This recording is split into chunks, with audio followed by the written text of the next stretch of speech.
Okay, go ahead. Okay, so we're gonna do this. We're gonna do that's okay. We're gonna do the pendulum sweep from the closed guard. First thing I gotta do is get my guard in the right position.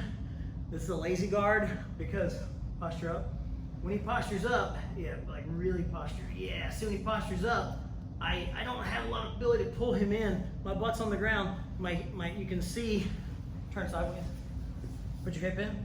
You can see that my legs look weak because my toes are about ready to separate. Okay, so what I have to do is get in the right position first. Climb my hips high on his hips as deep as I can. Then see I got a little slack on my legs now? They dangle farther behind him because I want to tie, you don't want to tie a knot with just barely enough string. You want to get some slack to the string. The legs are my string. If I'm here, I have no slack to tie the knot. I want to get deep.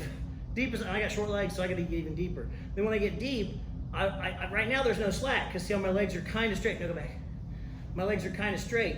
I want to sag my heels, so I bend my knees a little, right to his butt bone, to his coccyx. And I cross one leg over and the other leg pins. So one leg is holding me to the coccyx. The other one is holding the leg to the coccyx, okay? To his butt bone. So in this case, his right leg is holding me to him. My left leg is holding my right leg to him. Okay, so they got different jobs. It's not like both legs are holding him. Okay, because one leg is touching him and the other one is touching the other leg. That's important later on.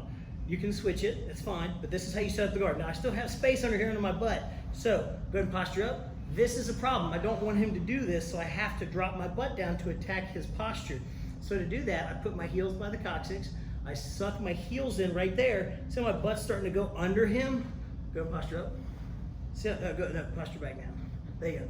See how my butt's moving under him right there as I pull? I want to do that, and then I'm going to arch my back.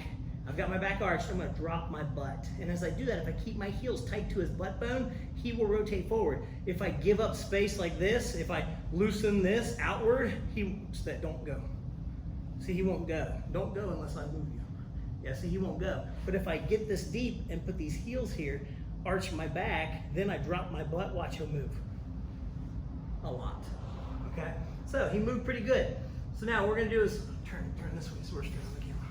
So now you've seen how to hold the guard. Now we're in the guard. My head is down. I'm not here like this. I'm not rounded in my back. I'm laying back like this. If I want to reach up and grip something, I always bring it back to here for a couple reasons. One, I don't want to get neck cranked, right? If I'm here like this, he grabs my head and puts a lot of pressure on my spine.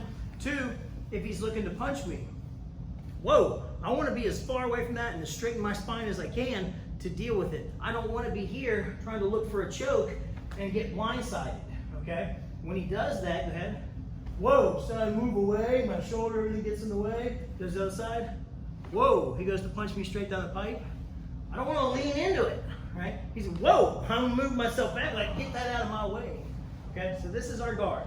Now we have the guard, I'm gonna grab one side cuff. We'll do this side. We're gonna do one side cuff, and the other side he's gonna step up on. When he steps up with this leg, I still got my heels sucked to his butt bone. Notice he's inverting my hip up a little, okay? He's pushing it out. I'm gonna go inside his knee here. Not the heel, just grab inside the knee. It's not about cupping the thigh. I don't have to cup the thigh, but you can if you're long enough. I got short arms.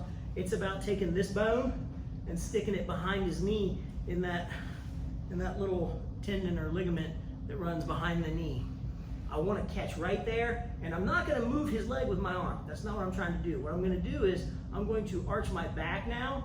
I've got my back arched. My back is arched up. I'm going to suck my butt to the ground. I'm going to move my right butt cheek towards his knee to prevent him. If I just do this, he'll shift the weight to this knee, okay? I want to break that down. I want to bring him more center. So to do that, my butt goes out that way just a little, not a lot.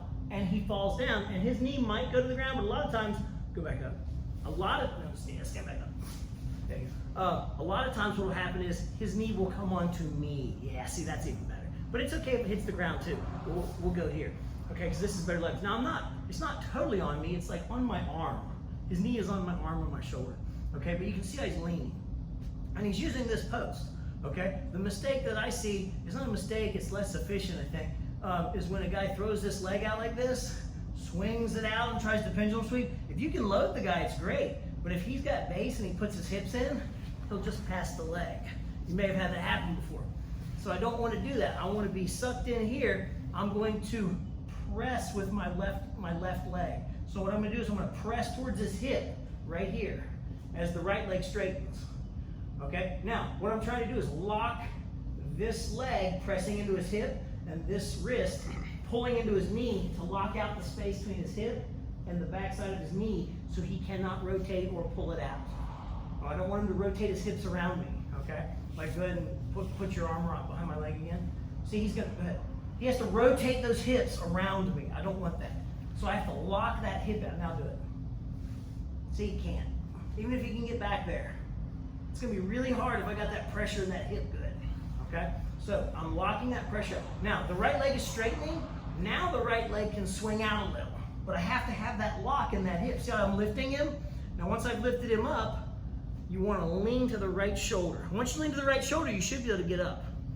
From here, I'm still pressing. I'm not pressing into his shoulder or his armpit. I'm pressing into his hip, back down this way. Now I come up on my elbow. Continue to hold the leg. Don't let go of the leg until you get all the way up. Once you get up, you can put the arm out if you want to. I prefer to put the arm on him or cross the arm and lay on the elbow so that I don't have to hold it anymore. I can just lay my weight on it, put my elbow down by the head, then I can let go of the leg. Now I'm in a good controlling position to attack the guard. That's the pendulum sweep.